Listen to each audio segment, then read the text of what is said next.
So here we are on the precipice of AP for 2025, and really the best place to start when you're trying to get a perspective on the annual election period and what might be the best option for you is going to be to understand the basics, the blocking and tackling, as Coach used to say. So today, we're going to be taking it back to original Medicare text straight from the horse's mouth and go over 5 important facts from this year's Medicare and You and what to expect from Medicare in 2025. Hi, Michael, and this is Michael's Medicare. And if you or somebody you know is trying to figure out what is the best Medicare option for them this AEP or really all year round, give us a call at the information down below and we can help them to make those tough Medicare choices. Every year, CMS, which is the Centers for Medicare and Medicaid Services, puts out a manual on the changes to Medicare in the future year, in this case 2025. It doesn't have all the updates at the earliest releases, as some of that information hasn't been put out just yet, but it's still a super valuable resource to cut through all the insurance carrier marketing and to understand those core changes. And then you can worry about the extra benefits, the dog walking, and all that frosting on top. Also, I will put the link for the 2025 Medicare and You down below, just in case you want to take a look on your own. First up, and especially important for 2025, is going to start on page 79, which will cover some of the updates to the Medicare drug coverage that is being dramatically overhauled this year, primarily as a result of the Inflation Reduction Act finally coming into force. The biggest thing that many beneficiaries will notice, especially if they use prescription medications with their Medicare, is the elimination of the donut hole, yay, but also finally a cap on the amount that beneficiaries can end up paying in the year for their prescription medications at $2,000, which is way lower than it potentially was, maybe potentially 3 times bigger than it could have been in 2024. Furthermore, there is some great no-frills information about how Medicare Part D works, what are the various ways that Medicare Part D drug coverage can be had, whether it is through a standalone Part D plan or Medicare Advantage plan with a Part D attached. Next, let's move on to one of the most underrated benefits of the Medicare and You 2025 is the description of what original Medicare Part A and Part B actually cover, which starts on page 20. Now, the reason I say it's underrated is because I don't think anyone actually reads it. But if you do, you'll see that the coverage offered by just original Medicare isn't exactly comprehensive, nor is it all encompassing. But if you take a look again, you will get a much cleaner explanation of where those boundaries of coverage are for Medicare Part A and Part B.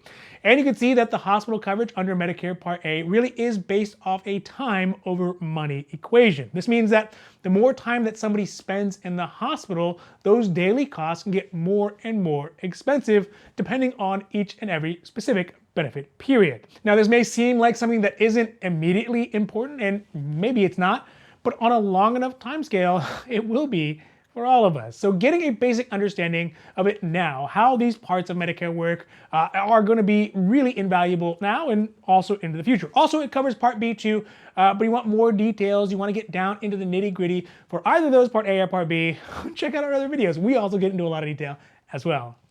Now, this next one may seem like it's a little self-defeating, but I don't really think it is. But it is a section that describes what is the difference between original Medicare and Medicare Advantage that has a summary on page 11 and then a fuller description starting on page 61. Now, of course, this is sort of my specialty, but I actually find that our clients who have done some perusing through the Medicare Advantage section come in with a better understanding of how the program works and what to expect, and frankly, the vocabulary that is necessary to have a conversation about really the varied and vast multiples of Medicare Advantage plans that are available. The long and the short of that, the TLDR, is that Medicare Advantage is a private plan that covers all the things that are covered under original Medicare, plus some extras. So yeah, check that out. And of course, if you have any questions, there is also available help through folks who know a thing or two about this.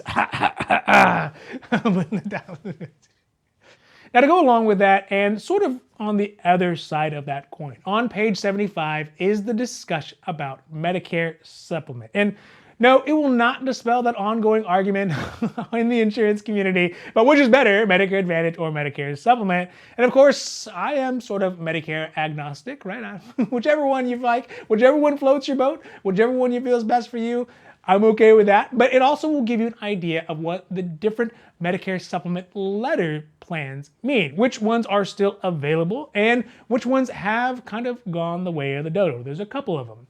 But what it will not do is tell you how much the cost is for any of your Medicare Supplement plans because, well, it's going to really boil down to a difference from town to town and person to person and your age and a couple other factors as well. So it's a good framework, but it's not going to tell you everything. Now, lastly, and really I think one of the most useful points to be had in the 2025 Medicare You book is the clear and concise outline of the enrollment dates and what you can do during those periods. Now, of course, if you're working with a professional, they will be able to walk you through all of this, but not everyone has access or the inclination to do that and would prefer to walk through it on their own, which is totally fine as well. But starting on page 13, you get a chronological explanation of when the annual election period starts through the end of the general election period, that is March 31st, when you can still move around your plans if you started them and didn't like the ones that you got and want to move back.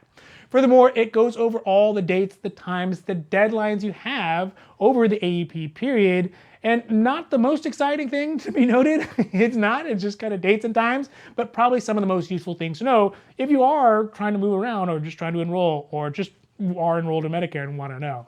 All right, so there you go. Those are the 5 most important facts to get out of this year's 2025 Medicare You. And at the time of this video, there are some pretty significant year-specific changes that just have not been published yet. But those can be found on Medicare.gov or reaching out to your friendly, amicable local agent, and they can probably get you and fill you in on all the gaps for anything you may want to know, and maybe even get you going in the right direction. Speaking of which, if you or somebody you know is trying to work through some of these or really any other Medicare quandaries, please feel free to reach out to us at the information down below or leave a comment or just like and subscribe so you can get notified when our newest Medicare content comes out on the socials, on Instagram, on YouTube, because we have new great Medicare content coming out every single week and it's getting bumped up during AEP. So I really hope that you enjoyed this video, and for Michael's Medicare, of course, I am Michael.